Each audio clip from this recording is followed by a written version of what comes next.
Hello students, how are you all? I'm sure you all are doing really good. So children, in GKR, today's topic is figure the speech. So let's start the chapter. Reading the definitions and examples, write the names of the figures of speech by rewriting the jumbled words given in the boxes correctly. बच्चों यहाँ पे कुछ आपको definitions दी गई हैं, ठीक है, और कुछ examples उनके साथ हमें दिए गए हैं. हमें क्या करना है, उस फिगर ऑफ स्पीच का नाम लिखना है और वो नाम ऑलरेडी दिया गया है लेकिन वो जम्बल्ड होकर दिया गया है. हमें उन्हें क्या करना है, अनस्क्रैम्बल करना है और फिर जो स्पेस दिया गया है वो वहाँ पे हमें लिखना है. जैसे कि फर्स्ट है series of words that begin with the same consonant और sound like example wild and woolly.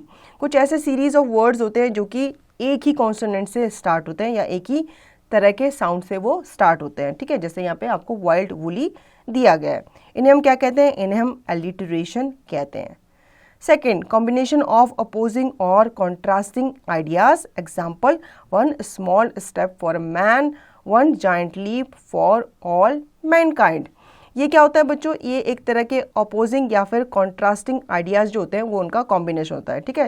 जैसे कि यहाँ पे आपको बताया गया one small step for man इस तरह से और one giant leap for all mankind, ठीक है. अब ये अपोजिंग भी होते हैं और ये आपके कॉन्ट्रास्टिंग आइडियाज का कॉम्बिनेशन भी होता है. इन्हें हम क्या कहते हैं, इन्हें हम एंटीथीसिस कहते हैं.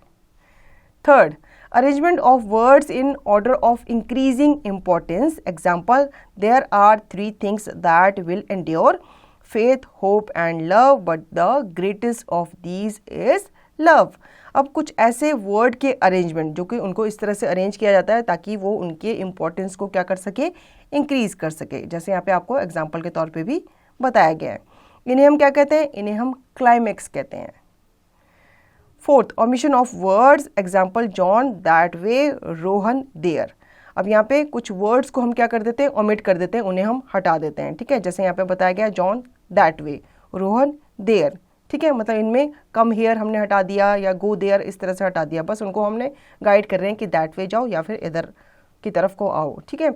तो उसको हम क्या कहते हैं, उसे हम कहते हैं एलिप्सिस. तो आपको इनको बच्चों रीअरेंज करके दोबारा से लिखना है जो स्पेस हमें दिया गया है. Fifth, words those are identical in spelling but different in origin and meaning. Example, the verb bear, to carry or endure, and the noun bear, the animal with a shaggy coat. अब कुछ ऐसे words होते हैं जो क्या होते हैं, identical होते हैं, ठीक है. स्पेलिंग में वो आइडेंटिकल होते हैं और उनका जो ओरिजिन होता है, उनकी जो मीनिंग होती है वो क्या होता है, डिफरेंट होता है, ठीक है. अब जैसे यहाँ पे दिया गया है बेयर, बेयर का मतलब होता है एंडोर या फिर कैरी करना, लेकिन एक दूसरा बेयर होता है वो क्या होता है, वो आपका एनिमल कहलाता है. तो ऐसे वर्ड्स को हम क्या कहते हैं, ऐसे वर्ड्स को हम होमोग्राफ कहते हैं. 6, words which are identical with each other in pronunciation and spelling but differ in origin and meaning. Example, bank a slope, bank a place for keeping money safe dash.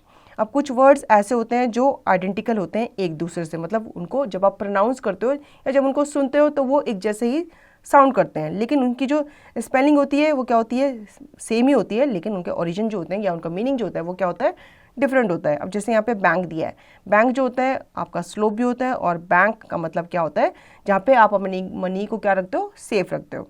तो उन्हें हम क्या कहते हैं, उन्हें हम होमोनिम कहते हैं. 7th, words with the same spellings but different pronunciation and meanings. Example, verb mobbed, past tense of mop, and the noun mobbed la motorcycle dash. अब कुछ words ऐसे होते हैं जिनकी स्पेलिंग सेम होती है लेकिन उनका प्रोनाउंसिएशन और उनके मीनिंग जो होते हैं बच्चों वो अलग अलग होते हैं. जैसे मॉब्ड दिया गया है, ये आपका मॉब का पास्ट टेंस है और दूसरा मॉब जो होता है वो आपकी क्या है, मोटर साइकिल है, ठीक है. तो इन्हें हम क्या कहते हैं, इन्हें कहते हैं हम heteronyms. 8th, words those are identical with each other in pronunciation but differ in origin and meaning. Example, which and which. अब कुछ वर्ड्स बच्चों ऐसे भी होते हैं जो आइडेंटिकल होते हैं एक दूसरे से प्रोनाउंसिएशन में, मतलब बोलने में और सुनने में वो एक जैसे लगते हैं लेकिन उनके मीनिंग और उनका ओरिजिन क्या होता है, अलग होता है. जैसे कि यहाँ पे विच दिया गया है, तो विच मतलब कौन सा, और एक विच होता है आपका जो आपकी डायन होती है, ठीक है, मतलब जो राक्षसनी होती है उसे भी हम विच कहते हैं ना। तो दोनों सुनने में तो एक जैसे लगते हैं लेकिन इनके मीनिंग क्या होते हैं, अलग अलग होते हैं। तो ऐसे वर्ड्स को हम क्या कहते हैं, ऐसे वर्ड्स को हम होमोफोन कहते हैं। 9th, exaggeration of a statement, example the rain like greased lightning dash. अब कुछ स्टेटमेंट को हम क्या करते हैं, एग्जैजरेट करते हैं, ठीक है, जैसे कि रेन लाइक ग्रीस लाइटनिंग, मतलब हमने रेन को क्या कर दिया, एग्जैजरेट कर दिया, उसको लाइटनिंग से कंपेयर किया है। तो ऐसे वर्ड्स को हम क्या कहते हैं, ऐसे वर्ड्स को हम कहते हैं hyperbole. Now 10th, word that imitates a real sound, example tick tock. एक ऐसा वर्ड जो कि रियल साउंड को क्या करता है, इमिटेट करता है, तो उन्हें हम क्या कहते हैं, उन्हें हम ओनोमेटोपिया कहते हैं। 11th, direct address of an absent or dead person or personified things, example Milton, though shouldn't be living at this hour, England hath need of thee dash।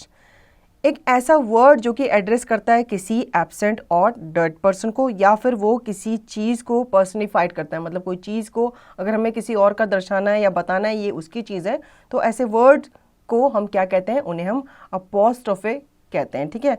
हम अपोस्ट्रोफे के थ्रू क्या करते हैं, किसी चीज़ को, किसी की बिलोंगिंग को दर्शाते हैं। 12th, use of a word in a way that conveys a meaning opposite to its usual meaning, example the robbers were robbed। एक ऐसा वर्ड जो इस तरह से हम यूज़ करते हैं ताकि वो कन्वे करता है किसी दूसरे यूजुअल मीनिंग का अपोजिट, जैसे कि रॉबर्स खुद ही क्या हो गए, रॉब्ड हो गए, तो उन्हें हम क्या कहते हैं, आयरनी कहते हैं। 13, use of contradictory ideas to point out some underlying truth, example ignorance is strength। कुछ contradictory ideas को जब हम यूज़ करते हैं ताकि हम कुछ underlying truth को क्या कर सके, point out कर सके, तो उन्हें हम क्या कहते हैं, उन्हें हम paradox कहते हैं। 14, attributing or applying human qualities to inanimate objects, animals or natural phenomena, example the sun is smiling at us। अब कुछ ह्यूमन क्वालिटीज़ को हम क्या करते हैं, एट्रीब्यूट करते हैं या अप्लाई करते हैं ताकि हम इनएनिमेट कर सकें किसी ऑब्जेक्ट को, एनिमल को या फिर नेचुरल फिनोमेना को, जैसे कि सन क्या कर रहा है, स्माइल कर रहा है हमारी तरफ। अब स्माइल सन तो नहीं करता, स्माइल क्या करते हैं, हम करते हैं, लेकिन हमने उन्हें ह्यूमन क्वालिटीज़ अप्लाई करके क्या किया है, उन्हें यूज़ किया है सेंटेंस में, तो इन्हें हम क्या कहते हैं, इन्हें हम पर्सनिफिकेशन कहते हैं। 15, comparison between two things using like और as, example Leela is as busy as a bee dash. अब यहाँ पे जब हम दो चीज़ों को कंपेयर करते हैं और उन्हें कंपेयर करने के लिए हम लाइक और एज का यूज़ करते हैं, ऐसे वर्ड्स को, ऐसे सेंटेंसेस को हम क्या कहते हैं, उन्हें हम सिमिलीज कहते हैं। Knowledge corner. A figure of speech can be a scheme that changes the ordinary और एक्सपेक्टेड पैटर्न ऑफ वर्ड और ट्रोप change the general meaning of word.